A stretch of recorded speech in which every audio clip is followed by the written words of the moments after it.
প্রথমে তুমি তোমার জিমেইলে ঢুকবা, যেমনটা আমি জিমেইলে ঢুকলাম। জিমেইলে ঢোকার পরে তুমি দেখবা যে একটা লিঙ্ক দেখা যাচ্ছে। এই লিঙ্কটাকে সুন্দর করে মাউস ড্র্যাগ করে আমি কপি করছি রাইট বাটন চাপ দিয়ে।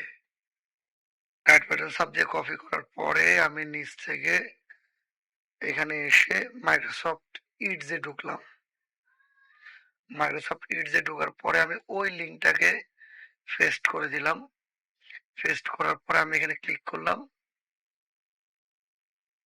দেখো, ক্লিক করার পরে এখানে একটা পেজ আসছে। এখানে আমি ডাউনলোড ক্রোমে ক্লিক করলাম। অ্যাকসেপ্ট অ্যান্ড ইনস্টলে আমি ক্লিক করছি। ক্লিক করার পরে আবার ডাউনলোড ক্রোমে অ্যাকসেপ্ট অ্যান্ড ইনস্টলে আমি ক্লিক করছি। করার পরে এখানে ডান পাশে লেখা আছে কিপ। আমি এখানে কিপে ক্লিক করলাম। ক্লিক করার পরে দেখো ডান পাশে একটা আইকন আছে, সেই আইকনের মধ্যে এটা ডাউনলোড হয়ে গেছে। এখানে আমি 3টা ক্লিক ভিজিট করলাম, ডাউনলোডে ক্লিক করলাম। এখন আমি যদি এটার মধ্যে ক্লিক করি তাহলে লেখা আছে রান। আমি রানে ক্লিক করলে এরপর নেক্সট, ইয়েস, নেক্সট, নেক্সট দিলে গুগল ক্রোম এখানে ইনস্টল হয়ে যাবে। ওকে।